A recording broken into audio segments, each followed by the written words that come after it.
Square Enix literally just said, hold my goddamn tea, because we are back with more TGS information. You thought they were done? No, they showed a whole new gameplay demo that was not available to play on the show floor. And we got a lot to go over, so come, let's discuss. The game demo shows off Kalm, grassland area, and the Chocobo farm. The world is confirmed to be open world, no sections, no segments, full open world, full freedom. You can fast travel and everything. It's going to be fantastic. I forgot to mention this before, but you actually can craft items. Like, you want to craft a potion, you can craft a potion. You can craft different things, which seems really cool.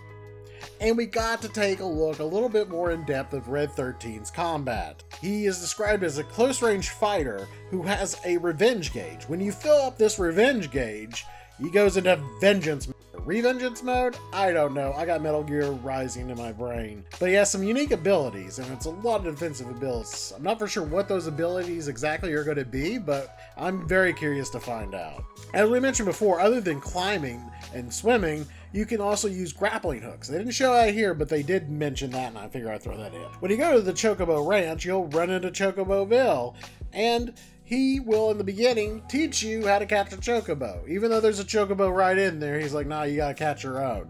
Which you kind of use by sneaking up to them stealthily, from what they showed in there, and then you just kind of hop on them and try to ride them like a bull until they just calm down, and they just decide like, okay, you're on my back, you're my friend now. Let's go somewhere. Chadley is back and informs you about these towers. Now I know what you're thinking, like, oh no, Assassin's Creed towers.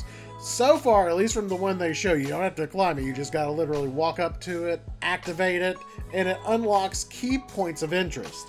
So you actually can see what key points of interest are, what missions, and some of those missions yield great materia. Some unique materia that you can't just go out and buy or find. So that seems exciting and that seems worthwhile to explore. And they also introduced dialogue options. Ask, do you remember me? Do you remember me, Cloud? And you can choose yes, or you can choose, I don't know who you are. If I slow down this clip a little bit, let's see if you notice what we're passing by. That's the Mog House from the Mog House minigame in the original Final Fantasy VII, a gold saucer. But we'll get into more of that in a moment. There's a device that helps give you data on monsters and stuff, kind of like a monster Pokédex. Even tells you data on how they live and how they act. Curious to see what other information that these things give you. Now we finally get our first look at Kalm. And wow, it looks huge and beautiful. We can see there's boards for mercenary quest. So I don't know if that's part of the thing that can lead to materia and stuff, but there's more to the mercenary quest than just simply do a job and you get the gil. One of the quests, it looks like you actually can party with some characters on the quest. This one featured Red 13, and they had to like help some livestock or something. I don't remember exactly. One of the cows got loose. I don't know. I didn't realize there was cows in Final Fantasy VII, but there you go. We got some new lore. Cow burgers are in Final Fantasy VII. You see that he is going to help out. He wants to use his nose from what they described because it was all Japanese and I don't speak Japanese whatsoever. And Red got a little jealous that Cloud wanted to use the Chocobo, but they used the Chocobo even though Red's jealous. So that's kind of fun. And then they show more of the other minigame stuff, like we see the Mog House. It's a minigame with the little Moogles. I don't know what you're doing in it, but it looks like it's something. Then we see in Kalm, it looks like you run into the Do Recompense. Or Do Recompense guys. Gosh, I miss them.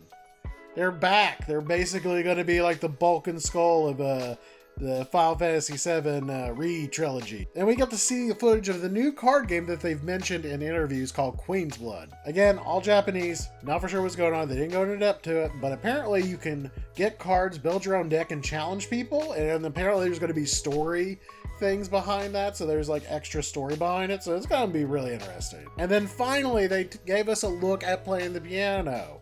You didn't really do this much in Final Fantasy VII. You went to Tifa's original house, the piano was there, and if you played it, you got her limit break.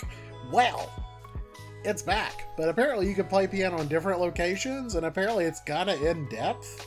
You do end up finding music throughout the world, and that music you can play on that piano, but apparently you can also freestyle, and if you wanted to play Baby Shark on the piano, then why not? And then one last thing we see is a location that kind of resembles Wutai.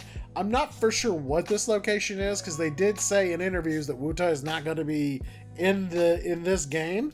So I'm curious to see what this is, if it's just a callback to it. I don't know.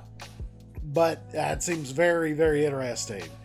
And that's what we know for now on this. What out of this demo or any of the TGS stuff has you excited? What are you excited for? What are you looking forward to? I'm looking forward to all of it because I'm just a total FF7 nerd.